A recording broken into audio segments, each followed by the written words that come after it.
Hello and welcome to the In Publishing podcast. My name is James Evelegh and I'm the editor of In Publishing. My guest this time is Rory Brown, co-founder and CEO of AgriBriefing, a price reporting, analytics, consulting, market data and intelligence company for the agri-food and commodity industry. Rory has worked in the B2B media sector since the early 90s. We talk about his strategy and plans for AgriBriefing and look at some of the challenges and opportunities facing the wider B2B sector. Amongst many things, Rory talks about the importance of becoming an integral part of the industry you serve. We are not just a third-party information service providing news and commentary. We are actually part of the infrastructure of the way in which that industry trades, purchases and sells. And that's a very, very powerful place to be. Why being one step ahead of your customers is a good place to be.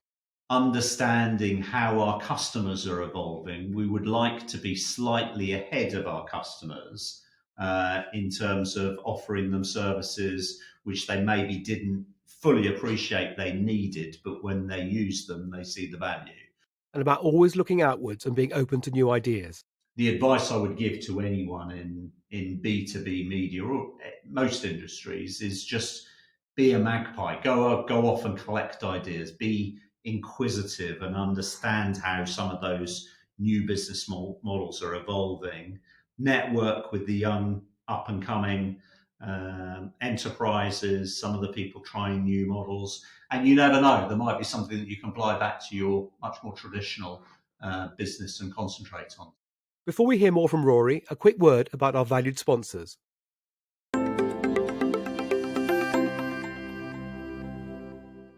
We would like to thank our podcast sponsor, Air Business, a market leader in distribution and subscription management services for the publishing industry.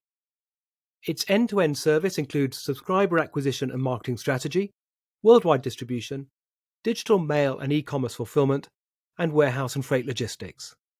For more information, visit airbusiness.com.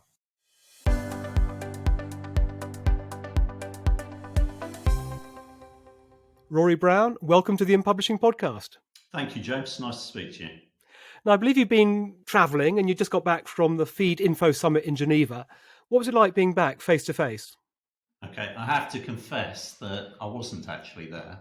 Oh, I misread your tweet in that case. I tried to publicise what we're doing as a team, so we had a clashing board meeting for that one. But we are back into physical events for the first time in a long while, and have now run 3 in Vegas, in Geneva, and in Chicago over the last few weeks, and it has been fabulous to be back. And presumably you've been doing that kind of thing virtually. How do the two compare? Yeah, we did do some virtual events. Events is not our key business model, so they are associated with our subscription brands, and we try and build the sort of leading meeting place for our industry on an annual basis. Virtual events work up to a point. I think there are some things which work very efficiently and some things which you really miss. And lots of people have talked about the difficulty of networking online, the difficulty of keeping people engaged online when they can be distracted by a whole load of other things. So it definitely has its place, but I think we're now working out how the whole sort of hybrid in-person experience will evolve as we're allowed to get back to physical events. Now, you started AgriBriefing in 2010 with the purchase of Farmer's Guardian. But in August this year, you sold the title along with the rest of your UK agriculture division. What was the thinking behind that? So, as in most journeys in life and most corporate entrepreneurial journeys, a lot of stuff happens by accident, really. I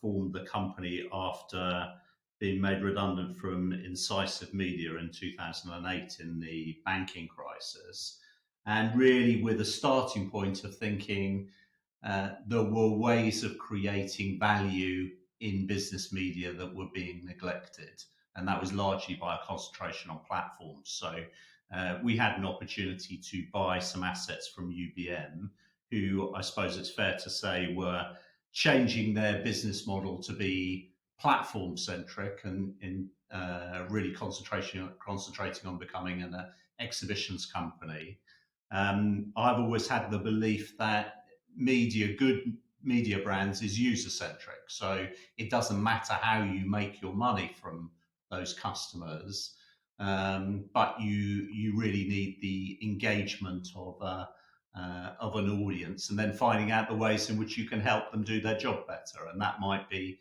many and varied. That might be events, that might be publishing, that might be data, whatever it is. So I suppose we've had an underlying belief in how value is created in media, a DNA, if you like, for the company. And when we first bought Farmers Guardian, it was great. It was a ticket into a fabulous industry sector that happened to make its money largely at the time through newsstand sales and advertising.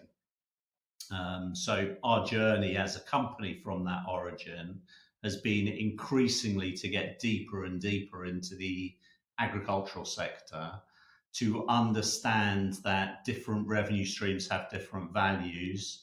And my background is really in user revenues primarily, finding out how we can sell information and how we can make money from users. So the evolution of the company has been from very traditional B2B media into much higher end data subscriptions, SaaS type services. And as a result, during the last 10 years, we have evolved significantly to the state where we ended up selling the original baby, and the business has morphed into a data business. And was that a difficult decision? Because I think there was quite an emotional attachment. I've heard you speak eloquently about the value of and your feelings towards the magazine.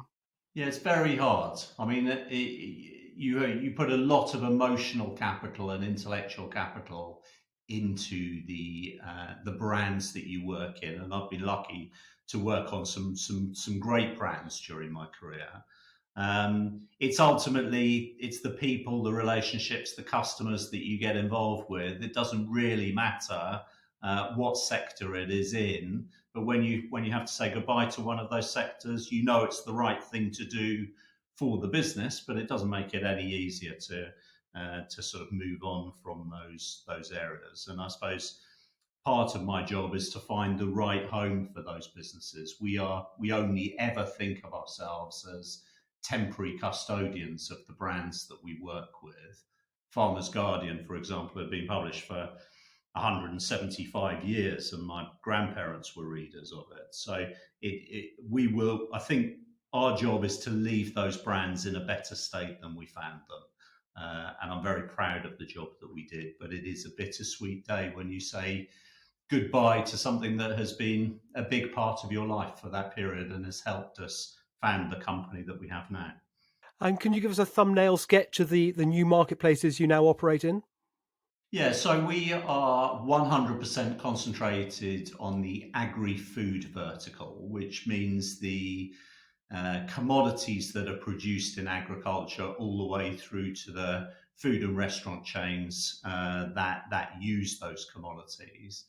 Broadly, we work in four main sectors. So proteins, be they animal proteins or increasingly plant-based proteins. The grains and oilseed sector, so wheat, malting, barley, sunflower oil, all of those areas. The biofuel sector, because increasingly agriculture is also linked very closely to energy markets and very tied to those energy markets. And then the animal feed sector. So those are the end user communities that we work with.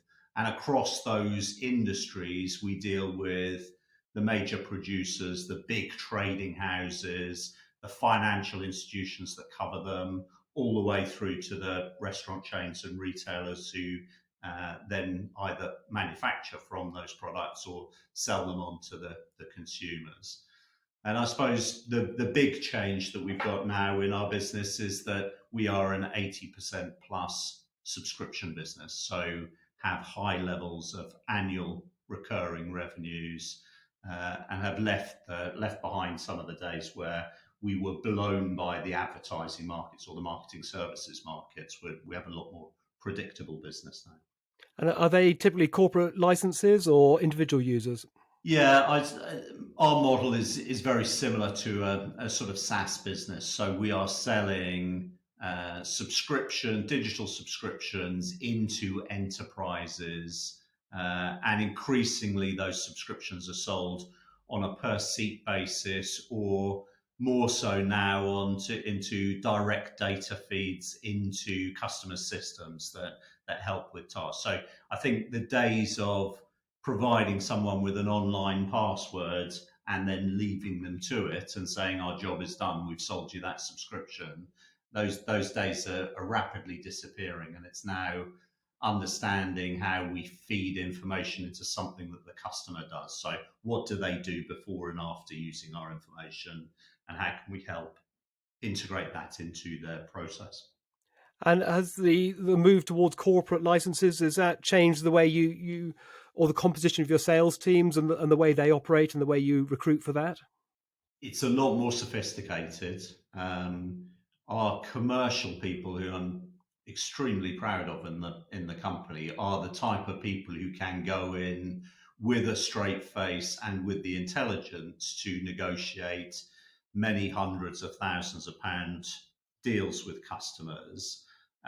Really get to understand customer pain points and how we can help fix them, and that takes a certain level of salesperson, which is less transactional and much more consultative in terms of working with customers to really understand where value is driven from, and make sure that we get our share of that value, because ultimately our job is to help our customers do their job more efficiently.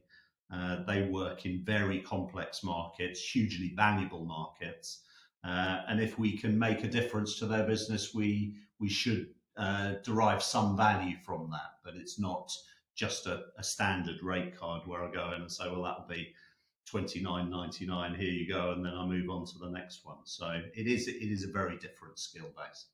And how typically is your data or the data you feed into companies, how is that used? Well, that's the interesting thing, and I think that's one of the big lessons for media owners, and especially data publishers, is you have to understand what happens on the other side of the transaction.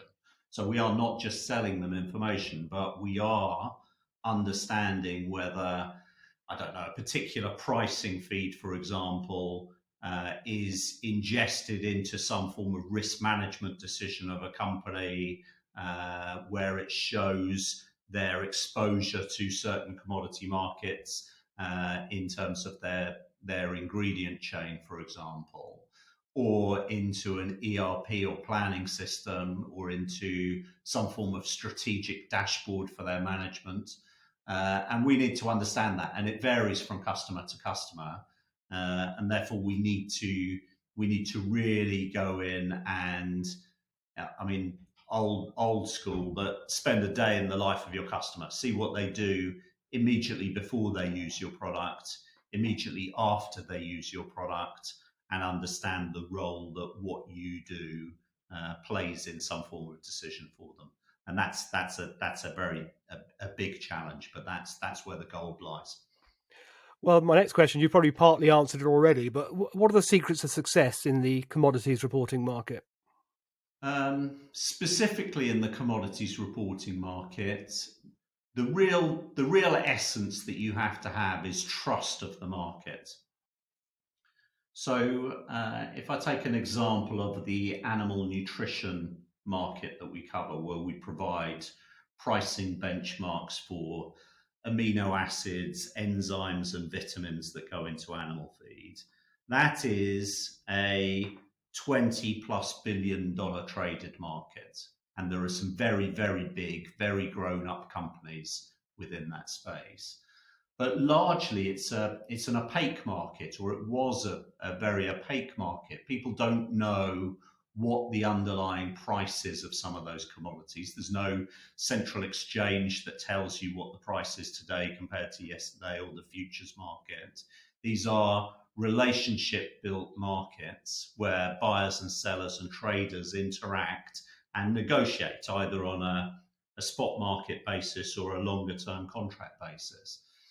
So our job within that space is to shed light on what is going on in that marketplace. And we do that with very experienced market reporters who go out and assess what is happening in the supply and demand balances for those markets.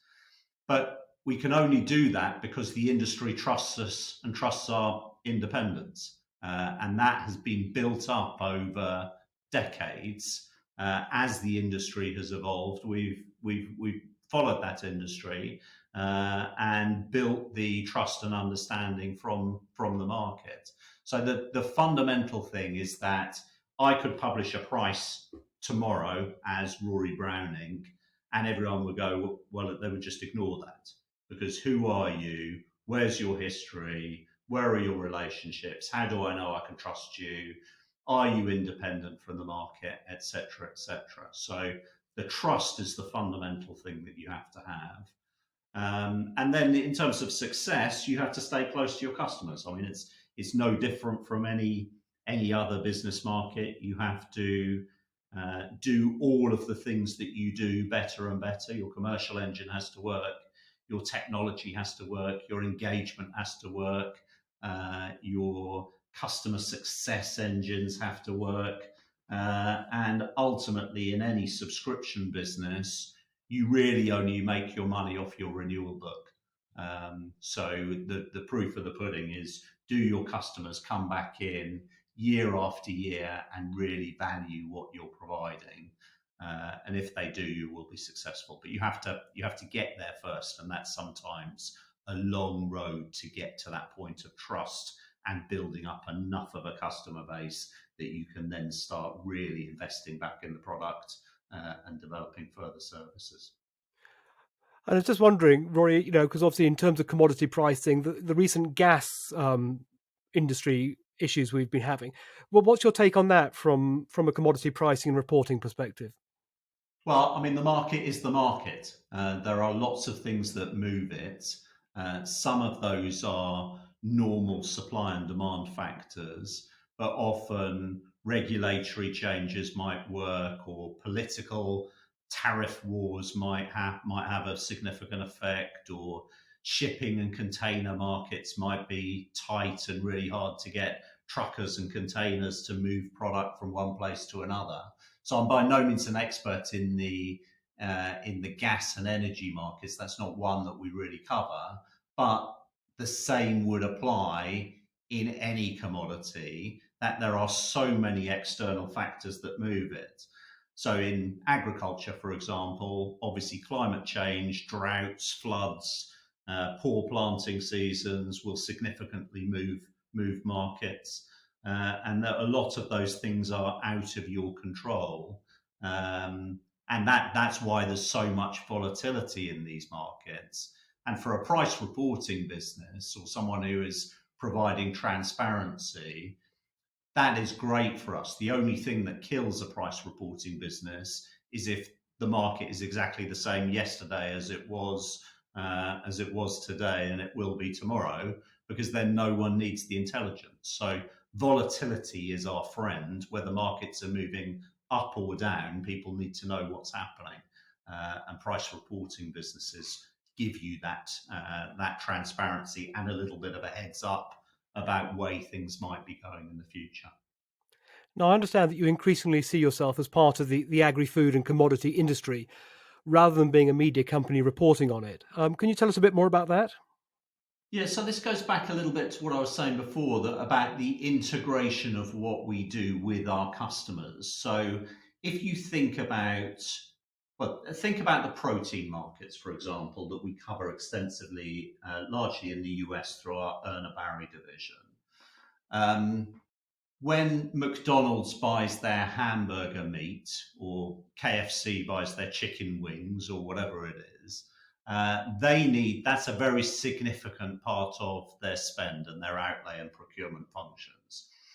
If they don't know what the underlying price is, or haven't got a heads up that there might be a cheaper source from somewhere else, or a better quality source from somewhere else, or that the exchange rates are moving, so it makes it more efficient to buy that from Australia rather than from Brazil, etc., etc. That company is not working efficiently.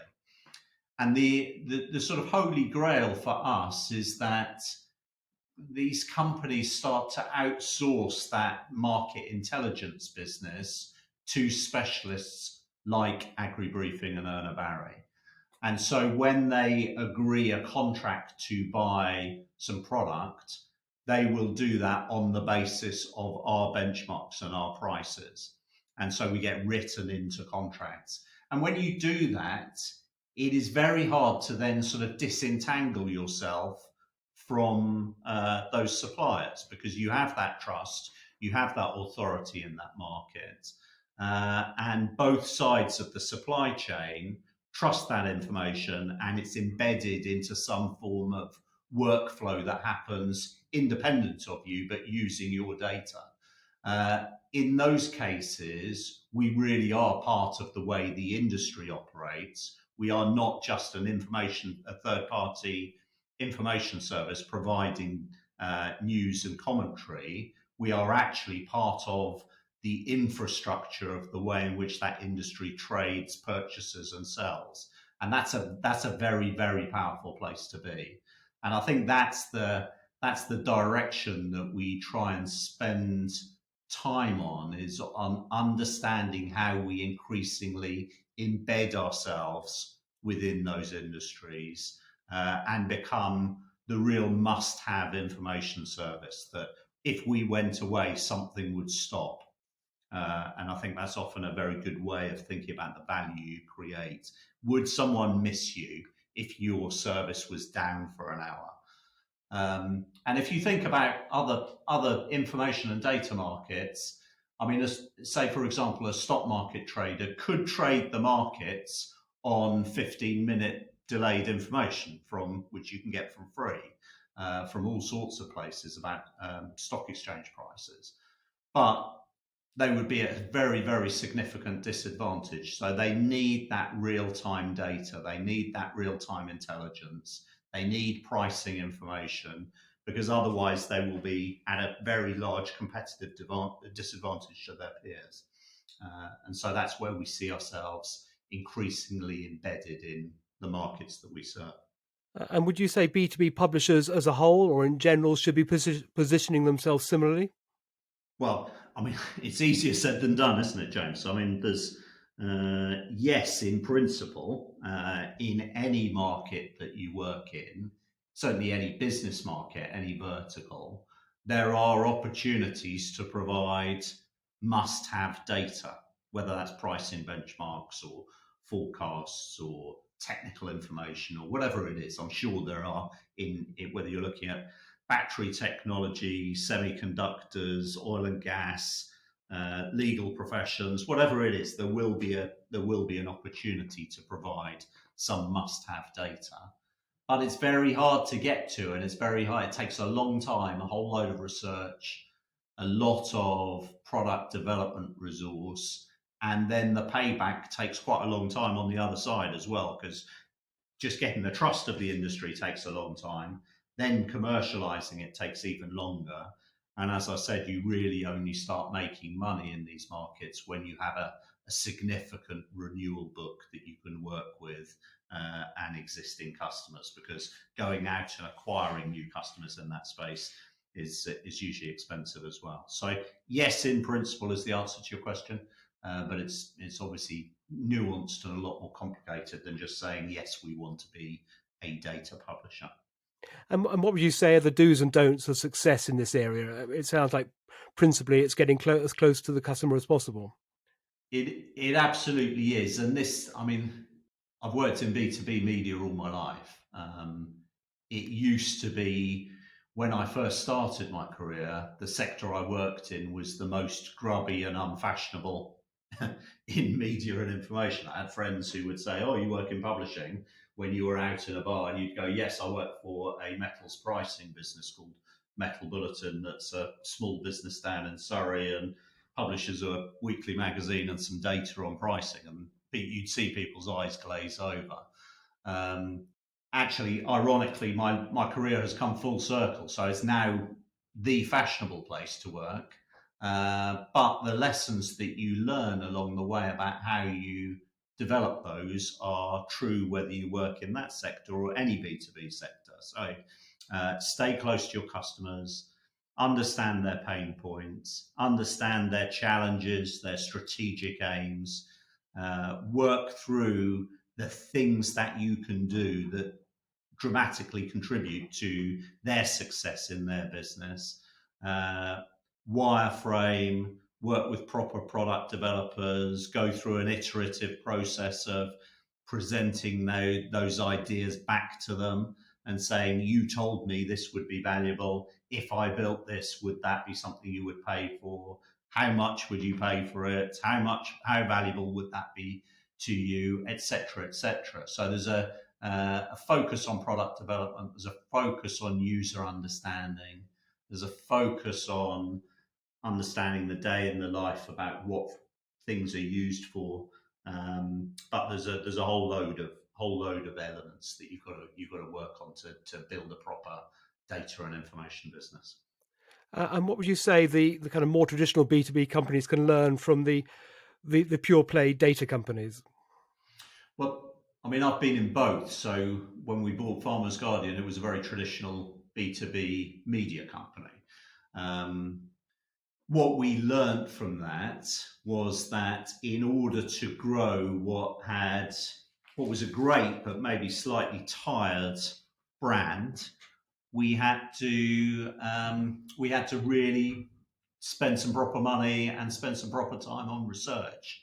So we went off and asked our farming audience all of the questions about what would make their life better, how could we help them, what were the challenges, what kept them awake, etc., etc., and started to build those services. So we built a tool that helped you apply for grants and subsidies. We built a partnership with a legal firm that gave them free legal advice helplines. We built a data hub of market prices and data. We did a partnership with an agricultural buying group where our subscribers and members could benefit from group discounts on their purchases.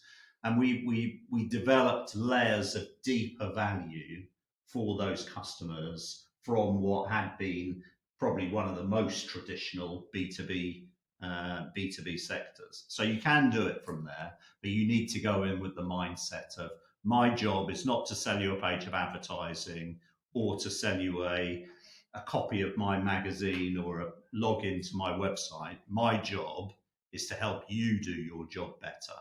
And if I take the confines of a traditional media mindset away from that, then that's where power lies, and you can really start getting into the things which have value. And looking at AgriBriefing over the next 12 to 18 months, where will you be focusing your resources? So I think all companies you have to work out what you're good at, and that evolves over time. I think we are good at providing pricing information, market data, consulting, those type of forecasting services for our sectors. We work in very sort of narrow and deep niches of customer bases, so we have to get to understand them ever deeper. But as we do that, we start to dominate those verticals. So our focus is on user engagement, user understanding, on product development, on technology platforms, on using tools like AI tools to help us develop our market intelligence services, building workflow tools, opening up adjacent markets, etc. And so we focus on all of those things. Separately, we then obviously have an M&A element to what we do. So we are private equity backed, which makes a difference to how we run the business. But mergers and acquisitions is a significant part of the time I spent out in the market looking for new verticals or new niches to add to our portfolio. And then, as in all businesses, it's people and talent as well. So whether that be sales operations specialists, key account managers, product developers, data and pricing analysts, whatever it is, those are the areas that ultimately these are still very dependent on bright, good people to come in and learn far more about a market than I ever could. And what would you say are the main challenges you face? So talent, definitely. Um, Talent in any particular field? I think across the board, we are. My colleagues in the US often talk about the Great Resignation, which I know has had a lot of publicity in the press. But post-pandemic, there is a big turnover of people going on, especially in the US market, slightly lesser so in Europe. So we face pressure on all of those areas, and we try and provide a great environment for market analysts, for good commercial people, for good technologists to come and work. And that's often more than just the salary and benefits. That's the environment that they can work in and the challenges and learning that they get. So talent is a challenge. Um, I think the other areas that we face challenges are on just really moving fast enough on some markets. So understanding how our customers are evolving, we would like to be slightly ahead of our customers in terms of offering them services which they maybe didn't fully appreciate they needed, but when they use them, they see the value. So the agricultural sector has been very fragmented. It is affected by a wide variety of external factors. And maybe, again, we try and learn the lessons from other commodity sectors, what's happening in energy, what's happening in chemicals, what's happening in oil and gas, what's happening in metals, etc., and apply some of the lessons that maybe, I don't know, S&P, IHS, Fast Markets, Argus, people like that have done in their markets and apply those back to slightly less developed agricultural markets. And that is a challenge, is just getting that pace right of development, where to invest and at what scale. And what's the ambition for AgriBriefing? Where do you see yourself in 5, 10 years' time? Well, I mean, James, that's slightly sort of dependent on our ownership structure. So I mentioned we are private equity backed, um, which means for those not familiar with the private equity industry, we go on sort of 3 to 5 year sprints of value creation, where a group of investors managed through a private equity firm will say, we believe in the strategy and the value of AgriBriefing and the platform that they have built. And we're going to put some money in and invest so that they can get to that next stage of development. So we've already been on 3 of those cycles, from originally buying Farmer's Guardian through to the development of our commodity pricing and market data business. And ultimately, my job is to make sure that 3 to 5 years from those investments, there are a queue of people who then say, I want to back your next stage, or I value this company more highly than the sum of the parts that have been put in over the last 3 or 4 years. So we do work in a slightly different cycle from either a listed company or a private company. There is that private equity dynamic. Having said that, the lesson that we learn is that we always run the business as though we're going to own it forever. We have long-term 3 to 5 year plans that we're working on, but also a vision for where we're trying to go. And I think if you think about most industry sectors, there are usually 1 or 2 dominant information providers for those sectors. So a classic example would be in the financial space, where Reuters and Bloomberg sort of duke it out for financial information dominance within those sectors. And the interesting thing when we look back on the sort of agri-food vertical is I couldn't name you who those dominant information providers are. Um, and I think that's partly an accident of history because the industry was fragmented and geographically diverse. Um, but it's also the nature that you would have someone who was a specialist in, say, I don't know, coffee markets or grain markets or protein markets. It was lots and lots of small businesses. And so the vision for this business is to be one of or the dominant information and market data pricing business for the agri-food vertical, and that's where we're going. We think we're already one of the largest pure play businesses in the sector, but there's a big prize to go for, and that's what we're concentrating on. And are your operations, are your analysis, are your data sets, are they global or are they geographic specific? Yeah, so it varies from market to market. So the animal nutrition pricing business, which happens to be based in France, has always been a global business, but is becoming even more so under our stewardship because we obviously have a bit more reach and a bit more commercial infrastructure to help it develop. The Erna Barry protein pricing business, as I say, has been going for 160 years and has a significant weighting towards the North American markets. But again, part of our development has been hiring analysts that are based out of Europe, and we still cover South America, Australasian, and Asian markets in the way in which they interact with the US space. So there's lots of opportunities for geographical development.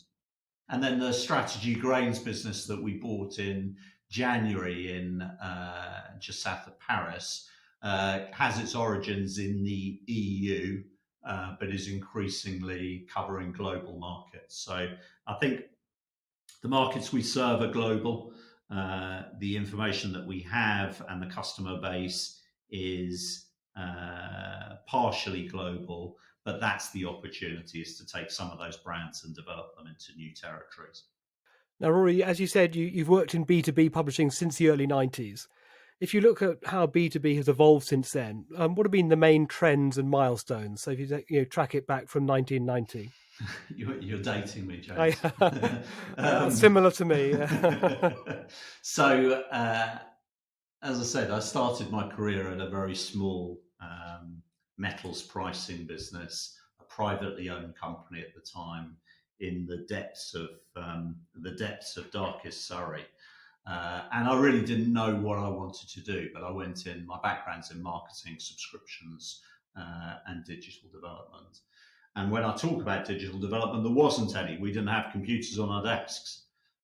We had a telex room that was receiving prices from around the world. We were delivering something called fast track via news wires and satellite information services, all sorts of things. So I am privileged in a way to have seen an analog era of B2B media and been probably at the key points in my career during that digitization journey. You may know that for a while I ran a startup business called the Media Briefing. So we charted a lot of that digital development across media and how that was changing, how business models were changing.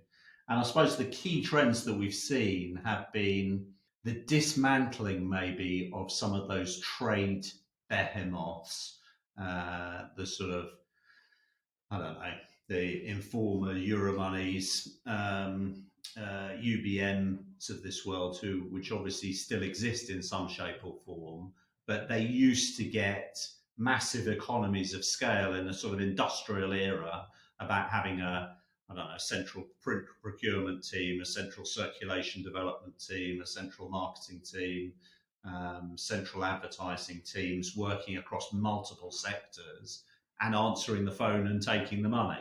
And that definitely has changed. So I think, as I said earlier, people need to understand what they're good at.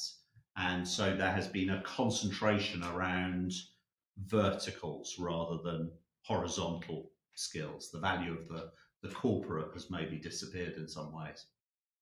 I think there has been a shift to focus on revenue streams, so further into user revenues and away from marketing services. That doesn't mean there aren't great marketing services businesses still, but obviously the dismantling of that business model by increasingly the tech platforms has been a very significant change. Um, and I think there's a lot more sophistication in the media, the B2B media markets. The successful ones are starting to develop new models, looking at things like membership and community. Those type of models are interesting. And actually, having said that there was dismantling of those big players, there's actually been, I think, as well, a sort of concentration around some of the markets I work in. So you see the IHS S&P merger coming through. You see the scale of some of those big data players within the sector that operate across multiple markets. That's coming back, but it's a very different beast from the large trade publishers that used to dominate in the past. And if you look ahead in the B2B sector over the next few years, what's the next big thing, or what are there any big changes on the horizon? So I think tech is obviously it's affecting every industry. Um, and by tech, I mean customers' expectations about how they interact with businesses, um, the use of artificial intelligence tools, the development of different delivery methods. I mean, I can see a world in which our sort of price reporting business morphs into, rather than just reporting on price, we're actually providing the trading platforms um, across which customers are buying and selling, and all of the sort of analytics and exhaust data that comes out of that. I think, as I said, the other model I think is very interesting is that sort of facilitation of peer-to-peer networks within our sector. Because again, roll back to when you and I first started in this industry, we used to talk about our titles as being the Bible of XYZ market, which was always a bit arrogant, but actually it was probably reasonably true. Because if you wanted to learn more about metals trading or pricing, or you wanted to learn more about being a lawyer, or you wanted to get your next job in a rival firm, your weekly trade mag was the way in which you did that. That was what you dived into, to hear about innovation, to find connections, to find new suppliers, or to find your new job, or whatever it was. And I think that the community development around niche verticals is a significant move for B2B. You see things like the models around, I don't know, procurement leaders, which changed hands recently. Some of the development of some of those leadership models. I've invested in a few sort of startup businesses, including Guild, which Ashley Friedland has developed, which provides those sort of platforms for peer-to-peer communication around very narrow channels. And I think those will generate significant value as we go through, and they might be some very significant new models around B2B media.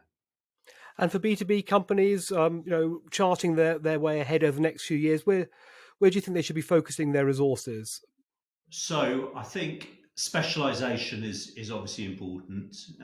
You know that good strategy is about as much about what you don't do as what you do. So really understanding what you're good at and saying, that is my competitive advantage within this space. And it might be a marketing services revenue business, or it might be a peer-to-peer networking business, or it might be an events business, or whatever else, but understanding what you're really good at. And then when you think about that sector, then starting to say, well, where is this going? There are some unbundling of some business models in this space, which creates challenges, but also creates a whole load of opportunities. So what has happened in the event space over the last 18 months, I am sure you will see a massive rise of loads of information, innovation around hybrids, in-person and digital communities that spring up. people who relied on an exhibition model will be starting to look at, well, how do I benefit from that audience 365 days? What can I do in terms of smart matching and data? How can I introduce buyers and sellers in a more efficient way than just 2 days of a trade show? So there will be a rise of lots of new models in that space. And I think the advice I would give to anyone in B2B media or most industries is just be a magpie. Go off and collect ideas. Be inquisitive and understand how some of those new business models are evolving. Network with the young up and coming enterprises, some of the people trying new models. And you never know, there might be something that you can apply back to your much more traditional business and concentrate on. So the value of learning, the value of knowledge, and just being inquisitive about how other people are developing, I think is very important. And the commodity pricing and reporting sector, which you're now a part of, how do you see that changing and growing and evolving? Well, I think our sector will become more sophisticated. So we deal with some very, very big companies in our space. So if you think about, I think Cargill's one of the big agricultural trading houses, and I think it certainly was the largest privately owned business in the world. And yet, the level of sophistication that goes on in those companies is probably not on a par with some of the other commodity market sectors. So I think we can ride that wave of increasing sophistication. I mean, there's the old cliche that data is the new oil, which is a cliche, but I mean, as in all of these things, there's quite a big element of truth in it. That if you don't have the data sets that you can input into your model at one end, you can't get efficient outputs at the other end, or not as efficient outputs. So the more of these data sets that you can use, the more of the information that your customers can use, the more sophisticated they can become.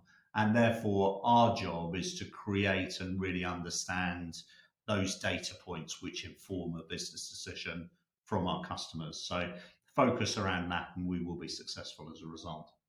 And finally, Rory, a question we ask all our guests on the podcast: outside of work, how do you relax? Do you relax? Yes, I mean, obviously, there's. I mean, I joke that the last 18 months. Much as I like my own family, it's quite nice to spend time with people you're not genetically related to. So it's been good to get back out and about. We are starting to travel again, so it's part work, but it's I mean, travel is hugely energizing. Meeting different people, going to events, things like that. So that is a work thing, but it's also a revitalization. I suppose totally outside work, I have probably three main things that I do. So I'm a football fan. Used to play, now watch. I gamble, so I play a lot of backgammon, poker, things like that. I enjoy gambling type games. Is that gambling online or gambling? Well, it's gambling whatever. in person? So in person is great. So I used to love nothing more than sitting with friends and playing backgammon for an evening and putting the world to rights and doing some of those things. So that was great. But and the final one is sort of music and reading. I mean, it's just a cliche, but those are great turn-offs, and you need to distract yourself away from a screen and away from the life that we all live of Teams meetings and spreadsheets and budgeting and planning and things like that. And there's nothing better than some good music or a good book. Okay, Rory, 2 follow-up questions. Which team do you support? Now I'm telling things. So I am a Brentford season ticket holder, which during the pandemic has kept me going, really. Because Brentford are in the Premier League, for those who don't know, for the first time since the Second World War. So that's an amazing novelty. Is following them a stressful experience or a relaxing experience? So that it depends. I mean, we always say working for a private equity business is all great and unstressful when you're delivering your numbers. I suppose the same parallels apply to your football team. If you're winning or performing well, then it's not stressful. When you're sitting in the stands and watching your team get taken apart, then that's slightly more stressful. So. And one last one, Rory. You talk about reading and books and stuff. Any good books you've read recently? What have I read recently? It's trashy stuff. So I am not a management textbook guy. So I loved Bob Mortimer's autobiography that I read recently. I thought that was great and has just a very gentle pace to it. And I think that's in our sort of online busy lives. His fishing program and his autobiography I thought were great and made me giggle and made me think about the meaning of life and all of those things. So that was good.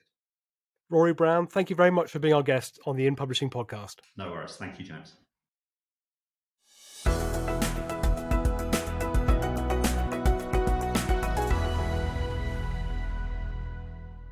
A final word from our valued podcast sponsor.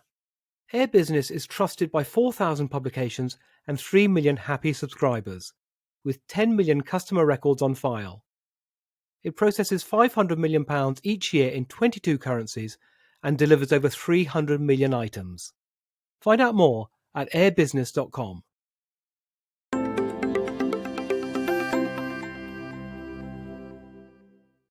Many thanks to Rory for being our guest this time. I particularly liked his emphasis on investment, building trust, and playing the long game. Success doesn't come easy. You can find out more about AgriBriefing at their website, agribriefing.com. You can also follow Rory on Twitter, where his handle is @RoryBrown. If you'd like to get in touch with us, then please email editorial@inpublishing.co.uk. Thank you for listening, and do join me in 2 weeks' time for another podcast. Bye for now.